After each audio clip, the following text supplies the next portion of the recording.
Et bonjour à tous pour cette petite vidéo qui va faire un récapitulatif sur le poids et les dimensions des disques du MD3032, mais aussi plus attendu certainement le TX850, FS2, TC600, etc. de la même gamme. Donc voilà, c'est parti. Alors commençons tout de suite par le disque de 20 cm du MD3032. Donc comme vous voyez, il fait 364 grammes, on va arrondir à 365, ce sera une moyenne. Passons ensuite au disque de 25 cm et il ne fait que 324 grammes. Et oui, le côté Spider a un avantage certain sur le poids, on peut le constater ici. Passons maintenant à la série TX, TC et FS. Donc là nous sommes sur le petit disque de 12 cm et il fait 238 grammes, mais ce n'est pas fini.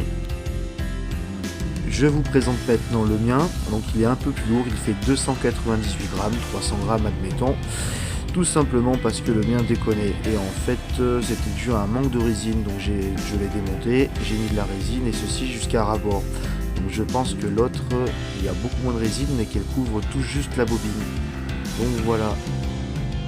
Passons à un disque plus rare, c'est un disque elliptique qui fait 15 par 7,5 cm et il pèse un poids de 241 grammes. Au passage, notons que celui-ci sera plus efficace que le petit circulaire de 12 cm. Et maintenant le disque chinois du TX850 d'origine. Donc il fait 22 par 28 cm et il fait 632 grammes.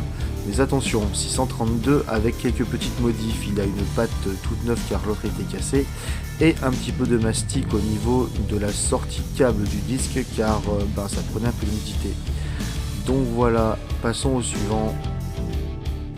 Et voici maintenant son grand frère, donc toujours en 22 par 28 cm, toujours compatible série FS, TX et TC.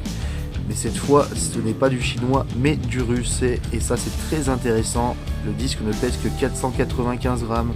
Allez, admettons 500 grammes pour arrondir s'ils sont pas tous tout à fait du même poids. Donc là on a une très belle différence de poids, quand même 100 grammes sur un disque c'est pas rien.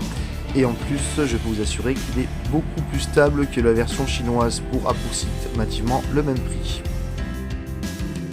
Cette fois nous passons au disque d'origine vendu avec le FS2 et FS2+. Donc c'est un disque de 29 par 18,5 cm pour un poids de 516 grammes. Et pour finir nous avons maintenant le disque d'origine vendu avec le TC600. Il fait 28 par 22 cm, ce qui fait qu'il est à égalité avec les autres d'origine du TX850 et malgré ça, ça en fait un disque très léger. Évidemment, c'est sa forme épurée et plein de vide qui permet de gagner autant de poids. Donc forcément, ça aide. Donc la conclusion, évidemment, ce n'est pas parce qu'un disque est plus grand qu'il est plus lourd, mais ça peut y aider en effet.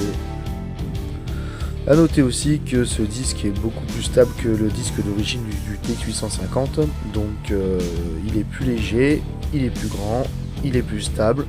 Pour pas très cher, n'hésitez pas à l'acheter en plus de votre TX850, vous n'en serez pas déçu. Et voilà, cette toute petite vidéo récapitulative sur les disques les plus fréquents de la série TS, FS, TX est finie. J'espère que vous l'avez apprécié et n'hésitez pas à revenir sur la chaîne. Bye.